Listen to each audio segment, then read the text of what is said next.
Welcome to the launch. Let's go. So a quick thing about me. I started coding when I was 12. Just found it fun. I sold my first company when I was 19. And I ended up dropping out of college, worked as an engineer, then a few venture-funded startups in between, started some companies too. Currently, started a company called RouteMesh back in 2020, where we serve billions of data requests a month. Raised $8 million back in 2021, and we're very heavily AI enabled. Which leads me to my next point, around my investing journey. Okay, cool, yeah, let's get that music going.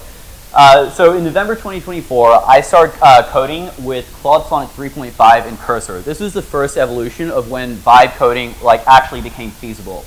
I saw the potential for these models to actually write good code eventually. It was kind of like having an incompetent junior that you would kind of see what it came up with for entertainment. However, by April 2025, that changed, and I made a bet that I could scale the startup that I had with my CTO with improvements in model capabilities alone.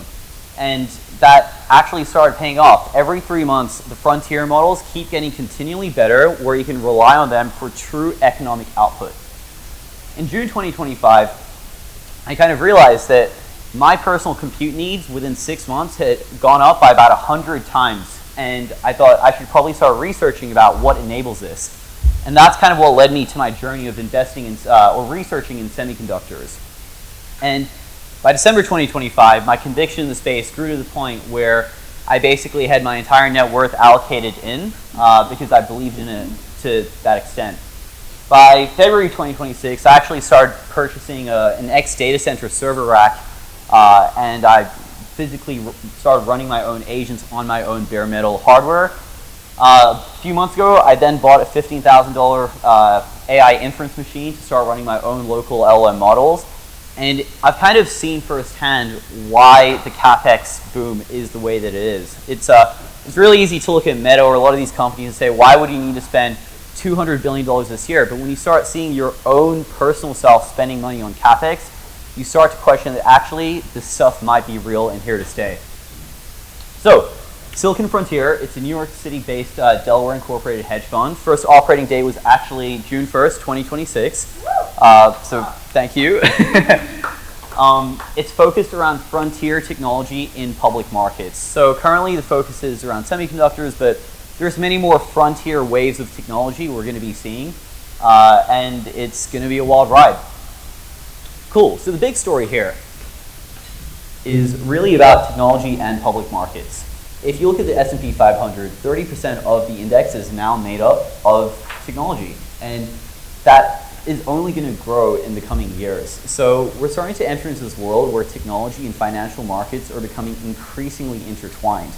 And a lot of our models and assumptions for how we think about markets starts to break down as a result, which is why we have things like this, where you have stocks going up 4,440% in a year. And you think, surely this has got to be a bubble. And I think that's a very intellectually lazy way of looking at the space. Just because a price chart has gone up, that does not mean it's a bubble. You really have to understand the forces and reasons for why things are the way that they are. And I think there's a lot of disconnect based on people's perception of what is going on and what's actually going on. So hopefully through this presentation you'll learn a bit more about that. Cool, first up is hyperscaler CapEx. This year, 2026, it was forecasted that hyperscalers would be spending $600 billion. They're now on track to doing about $800 billion. Over the next 5 years, we're going to be seeing about $5 to $7 trillion in CapEx spend, all funded through cash flows. There's a bit of equity and a bit of debt that will come along the way, but that's for a different time. And I think the really important bit that you want to understand is that what is the new means of production? We have lived in an economy where human labor drives incremental growth, or GDP, for example. But now that AI can actually start doing work, and you kind of look here across the models, every 200 days, the time that these models can run starts increasing. Before, as models that run a few minutes, now they run for hours, days, and possibly even weeks in the future. And I really want you to kind of understand this link here of AI is based on compute, and this compute is now the new form of labor. And if AI is labor, then hardware is the new means of production. So that really gets us to this, and the demand is insane. Google's I/O conference in just a few weeks ago, they said between this year and last year, they saw a 7x growth in compute or token consumption. And that leads me to the next point around demand. I think the way people view demand is in a very static or linear way. If we look at prior technologies, we say, well, how many people use or are going to buy this smartphone, and we estimate sales to be approximately this much because the main driver is the human using the technology. But we've entered into a realm where the technology uses the technology. And the way that I like to think about this is through three main trends: pre-training, inference, and post-training. Pre-training is what you hear when people come up with new AI models, where they say, we spent 100 million, 200 million training the latest version of ChatGPT. The second is inference. Every time you send an LLM a query, that is known as inference, and where a large majority of compute is going, at least in the last year or so. Definitely hold on to that thought. And the second is post-training. After you send any chatbot query, it actually uses your response and the data to improve itself, and that's known as post-training. So we now have these three scaling laws all happening independently, and each scaling law is influenced by these other factors, such as long-running models, multi-agent orchestration systems, so agents that call other agents that call other agents, image video generation, world model used by physical AI, scientific research, and military dominance. And this is really the unintuitive thing that I think the human mind kind of struggles to grasp, because we now have basically agents recursively calling each other. Cool. So I want to talk about hardware and the toll roads of the future. So where are the bottlenecks and how do I really think about them? And I like to break them down into these 5 categories: chip design, lithography, manufacturing, advanced packaging, energy, power, cooling, and land. And there's a certain class of companies that live within each layer of the stack, and they have spent decades building cutting-edge processes. To get in certain categories, sometimes there's only one company that does it. Maybe there's a few, but it's not a very large set, which we'll kind of get into. Cool, so the first is chip design. And I think when you think about AI, you have to take a very different lens to the past decade or two of computers. In the past decade or two, you would basically have CPUs, which are general purpose hardware, running some sort of general purpose software. In the AI world, the hardware and the chip are very closely tied together. You can't write software for one type of chip and expect it to run on another. And also, buying hardware isn't just about the cost for the people who install these data centers, it's about how much revenue they can make. And you kind of see Jensen Huang talk about this with the AI factory analogy. I definitely recommend you going a bit deeper if you want to learn more. But effectively, NVIDIA dominates the world with CUDA, which is their platform for interfacing with GPUs. They're probably going to dominate for the next 20, 30 years because of that hardware-software reinforcement and how deep their software ecosystem is. It's truly an incredible moat, which the market still doesn't properly understand. We also have in the chip design space AMD's GPUs, Amazon's Trainium, Google's TPUs, and ASICs, known as application-specific integrated circuits. While they are competing, they don't have the same unit economics, and because the demand for compute is insatiable, it's not really a zero-sum market or not winner takes all, but let's just say they're alternative designs. And I think on the chip design space, it's really important to once again remember that the hardware and software tie together because there's an entire physical supply chain that will follow that train of thought. So the second is lithography. This is, I would say, the most like dark art part of the entire supply chain. So when you get silicon oxide and you refine it into a silicon wafer, it's like a circular disc.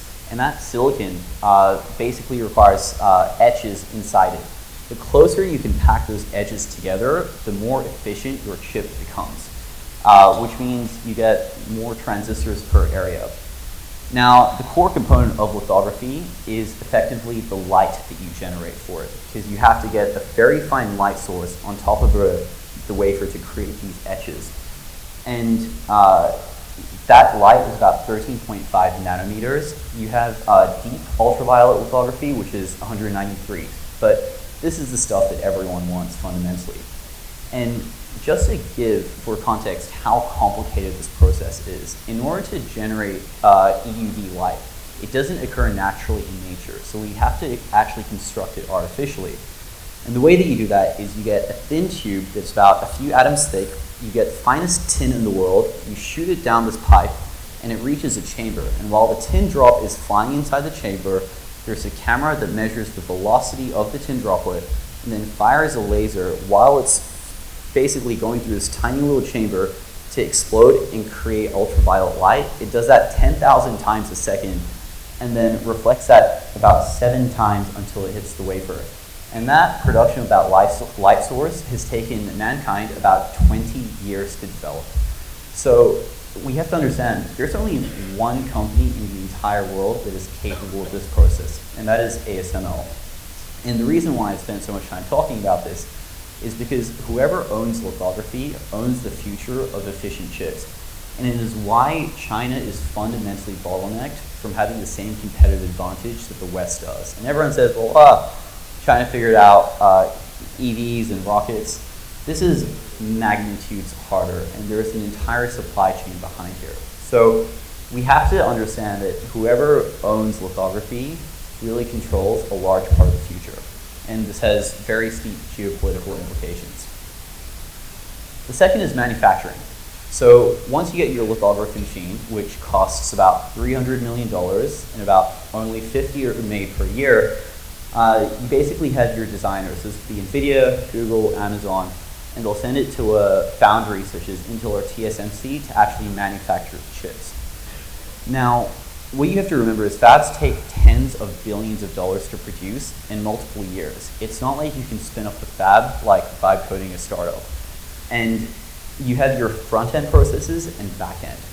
And I know this is a little technical, but the thing I want to emphasize here is just because you've made a chip, it doesn't mean you can deliver it to customers. You have to test it and make sure it actually works in the way that the technical specifications say. And for that, you need testing equipment. The testing equipment is just as specialized as the actual chips. So what you start to realize as you go through this entire supply chain is that every single component, every single company has to work together because any weak links prevent the entire chain from coming online. Then, you get your chips and you've made them. You now have to package your multiple chips together. So rather than trying to have one chip that does everything, we basically have this concept of packaging them together. So this is your PCB board right here, and typically you will have one die. 2.5D packaging basically lets you have multiple dies horizontally on one PCB board, and for 3D packaging, you can vertically stack them. This is the most efficient, this is the least efficient. Now, funnily enough, there's only one company in the world that's really good at 3D packaging, and that is TSMC. And because of this, it means every finished semiconductor that comes out in the world has to go through TSMC. If TSMC does not have capacity, the chip will never be made. It doesn't matter how much of a certain component comes, TSMC is the final bottleneck. TSMC's their 2026 capacity is fully sold out. 2027 has a bit of it left, but NVIDIA owns TSMC's capacity. And this is why companies like Google or Amazon struggle, because Jensen has paid for the land for TSMC's next fab for the next few years and has such a deep relationship. So whenever we think of like, oh, Google is going to outcompete NVIDIA, well, before they do that, they need to have the relationships and the capacity with their downstream suppliers. And this is what makes this game so much more complicated than what seems from the outside, because it's not just about can you do something, it's do you have the right relationships with the appropriate suppliers. Which leads to the next point of that's still not the end of everything. You've got these chips, you have to actually get them live. And first of all, you need energy. So your energy source could be a renewable source or a non-renewable source. The renewable source is everything. Choose your favorite fighter. It could be wind, it could be solar, whatever you want, or it could be non-renewable. It doesn't really matter, but you need an energy source. The second is you need your power delivery mechanism. And when you think about data center construction, there's two constructs. There's behind the meter power and front of meter power. Front of meter power means that there is a power source that is delivered directly to the data center and they can plug in. That sounds fantastic, except to get power, the earliest you're going to get anywhere, at least in the United States or most parts of the world, is 5 years. No one speaks before 2030 if you want power for your data center, which means you need behind the meter of how do you get your own power supply. This is where companies like Bloom Energy come in, where they have fuel cells, where you can use hydrogen to power your entire data center. Or you have Caterpillar, the guys who make the excavation things. They actually make gas turbines, and that is the largest part of their business now. That is phenomenal. And then once you get all this power, you don't need to just power the chips. You actually have to cool them as well. And you need liquid cooling, which is its own degree of specialization and a sense of advanced technology. And once you do all of that, you just need to have land big enough with power and everything together to bring it all together. And that's where you have companies like CoreWeave, Nebius, and a few others. So by the time you get here, there are so many steps, so many dependencies, and so many bottlenecks that you would have had to overcome, which really means that getting supply online is not easy. Whenever people say, hey, why can't we just make more chips? As you can see, that's a very oversimplified understanding of the entire situation. And last but not least is memory. This is a bit more technical, but I think it's extremely important to understand when you're looking at the semiconductor space. So in computer architecture, you typically have a chip. That could be a CPU or a GPU. The closer you are to the CPU or GPU, the faster you can access that ticket. It's basic physics. However, the closer you go to the chip, you don't actually have as much capacity. So I ideally will have some chips that are close to the chip that are fast, but I'll have chips that are further away that actually have more capacity, meaning storage. So this trade-off between speed and capacity keeps coming up, but fundamentally, AI inference, the thing when you send a message to ChatGPT, is memory bound, not compute bound. So it doesn't matter how many GPUs you have, it depends on how much memory you have. And as a result, demand for memory is very high right now because it depends how fast that memory is and what is the capacity of that memory. And we're seeing the upper bounds of memory, so we're seeing new architectures come out with NAND or flash storage becoming a substitute for the KV cache. If you don't get that, it's fine, but just remember memory is a really big deal. So, going back, we're in a situation now where we have quite literally infinite demand for compute. There is no one who says, I don't want compute, but however, there's massive constraints on the entire supply chain. And we actually had the Google Cloud CEO saying that he believes that we're going to be in an environment where we're compute constrained for the next 10 years. So that means your experience of getting access to a semiconductor is going to get only worse over time, and the price is only going to keep going up. That's kind of why you're starting to see a lot of this mania kick in, because there's just not enough of the stuff that the entire world wants. And this has really big geopolitical implications. If you look at it, all of these compute components are made by firms all across the world. And the country that the firm operates from basically has their local politics or political biases will basically inform how this whole game shapes up. So the US, basically, greatest country on earth, but then we have Taiwan manufacturing the chips, China, which has its own competing semiconductor supply chain, South Korea, where we have a lot of memory manufacturers, Netherlands, where ASML is. And we're really going to start seeing these 5-6 countries shaping the world at large moving forward. And you're basically going to reach a point where the means of production are controlled by about 10 to 20 companies, and it's almost impossible for new entrants to come in. And the reason why I say that is because let's say the US government says or some government says, we want to create a new semiconductor fab. You are going to need about tens of billions of dollars, and you're going to have to allocate 5 to 10 years building this fab.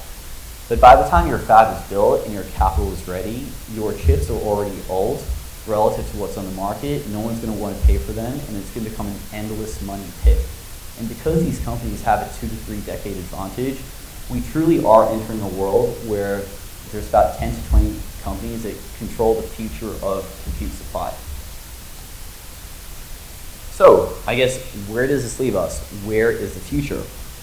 And I think we're seeing a mass reorganization of the entire world right now. The world is going to reorganize itself. There has to be changes in financial markets, labor markets, manufacturing, education curriculums, and societal attitudes. We all have to work together in order to bring more compute online. And whatever you think the last 10, 20 years looks like, the future looks absolutely nothing like it. Because in a compute-constrained world, we start to have very different priorities as a species that start to emerge. And technology is the best way for us to evolve as a species.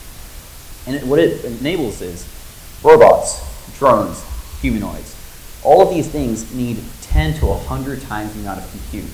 We live in a world where we're not really producing more people. Birth rates are collapsing. Someone has to do the work, and it's probably going to be the robots, and the robots need a lot of compute. We are also going to space. We're going to have data centers in space. We're going to be redirecting sunlight. We're going to be traveling in space. We're going to be living on different planets. Guess what? All of that requires tremendous amounts of compute. And last but not least, we have research around longevity, scientific discoveries, advanced simulations, world models. All of this stuff, once again, requires a lot more compute. Which is, welcome to the beginning. We're still so early. And thank you. And just a quick thing, so this entire presentation is off a paper I wrote called Silicon Control that I've released today. I'm kind of like a rapper dropping a mixtape, you could say. So if you could scan, check it out on Twitter, I'd really appreciate any support. And if you want to connect with me on LinkedIn, there's a QR code. I'll also send a text blast after this event with all the details. And I think that concludes this part. I'll hand it over to Ashley, and thank you all for tuning in. Big round of applause. Yes, also on the table, there's a little sheet with the QR code. For whatever reason you can't reach the pieces here, then it's right in front of you. Please make sure to share it, comment, retweet it. We definitely want to get terms in front of as much as possible. So thank you. So this part is, we're going to do about 20 minutes of open discussion. So if you have questions, they start raising your hands and I'll point people out. I do also want to let you know that dessert is coming out, so feel free to get up and grab some as well. Try to keep it down so that everyone can get their responses. But yeah, any questions? Go ahead. You come up. Great analysis. Thank you. Make it late. Normal people could understand, so it's perfect. Thank you.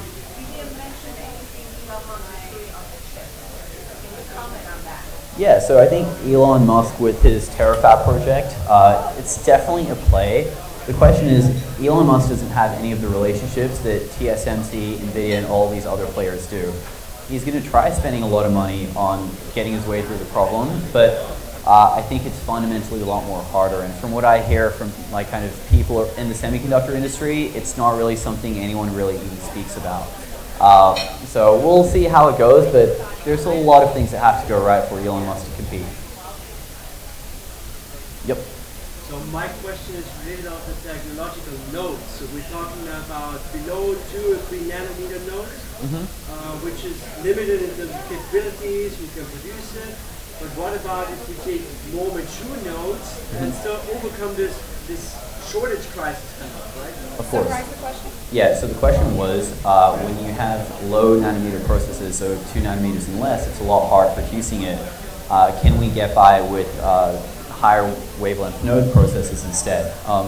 And I think the answer is China's already doing this, and they're already seeing success with this. But the question is, you can only get so far, and at some point you want to get the best lower access nodes, and that's what gives your chips that efficiency. So I think every pathway to scalability is a valid one, but the cutting edge will still be the cutting edge. So thank you, great question. Any other questions in the room?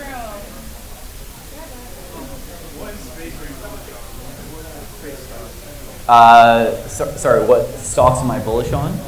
I don't think I can fully kind of disclose that as it would be financial advice, but I would say there's a lot of things in this presentation that you could infer through your own research. Yeah. I think the key thing when investing in these markets is how much future growth are you paying for, and what is the true earnings potential. Out of a lot of these companies in the supply chain, some have more pricing power than others, and it's a question of when they will flex that pricing power to make more money off everyone else. So we kind of see this right now with the memory mafia. They're willing to extort everyone at any price to sell their chips. Versus some people, they won't really be able to extort customers the way that they ideally want to. Any other questions? And just everyone keep it, if you could keep it down a little more, that'd be great. Thank you. Yep. According to this technical research, demand is needed by demand for large compute, right? Yep. So basically the brute force for the let's say there are efficient algorithms for this compute, the demand is still going to remain same or it will Yeah, so the question to summarize is like, if we get more efficient algorithms, will this reduce the demand for compute? Is that kind of it? Yeah, so I think algorithmic efficiencies may help the situation by 10-20%, but the problem is you're actually running into physics. So for example, with memory, people say, what if we can develop more efficient algorithms to require less memory? But if you remember, memory is capacitors. They store electrical charge. If you have data, you have to store it somewhere. There's no algorithm that can make you not store that electrical charge somewhere. And that's where a lot of this build out is really about, like, you're hitting the bounds of physics. one question, philosophical question. Sure. I love those. So as you talked about Ah, sure. We talked about how we are reorganizing around the current view and humanity's people. We have to reorganize around this future. What's your view on humanity? Very meta. I think this question actually matters a lot, because how you view this question will determine how you act in this AI age. I think a lot of people are pessimistic about the world or scared. We basically have super intelligence available for $20 a month in your pocket. And if you hold anything less than a view of optimism and, I guess, empowerment, you're kind of shooting yourself in the foot, right? Like, I think you can now become a subject matter expert in anything you want. You can basically just go out and do things, and you have technology that will help you at every step along the way. So if you're kind of bearish on humanity as a whole, or you kind of look at the future being less great than it is right now, then you're really losing a lot of opportunities that are on the table. But if you view things to be really exciting in the world is a changing place with a lot of opportunity through the chaos, I think that's a much more exciting way to live and be present. Welcome.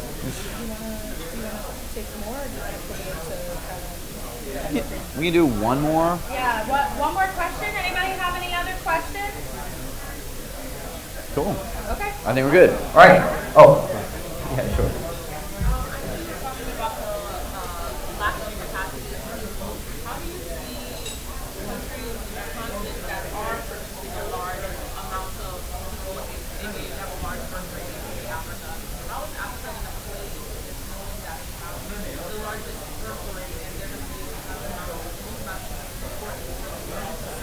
Yeah, so the question was that on one hand, some countries don't have enough people being produced, and other countries like Africa, the birth rate is a lot higher, where there are a lot more people.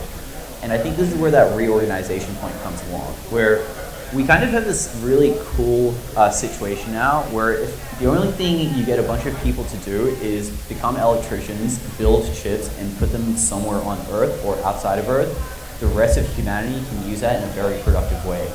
And the thing is, we haven't really organized our education curriculums around that. We need far more electricians, we need far more electrical engineers, we need a lot more people building solar panels and manufacturing and industrialization. So I think there's a lot of work that everyone needs to do.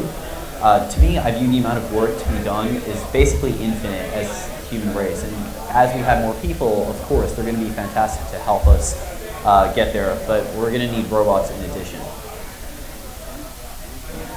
Sure. Yeah.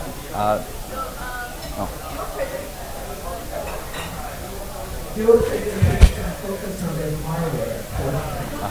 And what is the investment horizon in terms of timing? You think this group of companies is still dominant, have a competitive advantage? And after that, what is the next layer, such as application, robot, and anything else? Yeah, so I believe we're compute constrained for at least another 5 to 10 years. So the madness you see on public market semiconductors, that isn't going to stop for 10 years. But as, I guess, the situation becomes more in control, I think we're going to see the puck move towards robots, we're going to see it move towards space, we're going to see it move towards quantum, because if we can solve those things, we can solve even bigger problems. So this is why Silicon Frontier, I think about this in terms of like semiconductors is the current cutting edge, but there are many more frontiers, and these frontiers are going to all be in public markets. So yeah, there's many pathways, but it's hard to think about quantum or any of these other things if we're struggling to build chips right now. Sure. So one of your pillars is about longevity and research, right? Can you explain more on that research? Yeah, so if you have a bunch of data and you have a bunch of robots sifting through that data, they need compute. And we're going to reach a point in scientific drug discovery where there will be companies that will almost be making $100 million bets on compute to say, hey, I think if we spend $100 million, we have a certain probability of solving cancer. And we're going to see massive training runs. You're actually already starting to see it where drug companies are basically spending compute to see, like, can we get to certain discoveries? But if compute is really expensive, it means it's a lot harder to do those discoveries. So the more compute we get, the more research we can do, and yeah. Sure. Maybe one final supporting question. Oh, sure. So my question would be, you line out the whole chain of production and how it's maintained. If there's a staff who wants to jump in on one of these lines and produce their own chip, what would you recommend to them? Because it's network driven, right? Yeah, keep going. I think what's been really encouraging to see about all this is that if you do hard things, the world will eventually value it. Most of these hardware companies were unloved for the past 20 years, and now they're the hottest things on earth. So keep doing hard things, keep doing things that other people can't do, and the profits will follow. Cool. Thank you so much.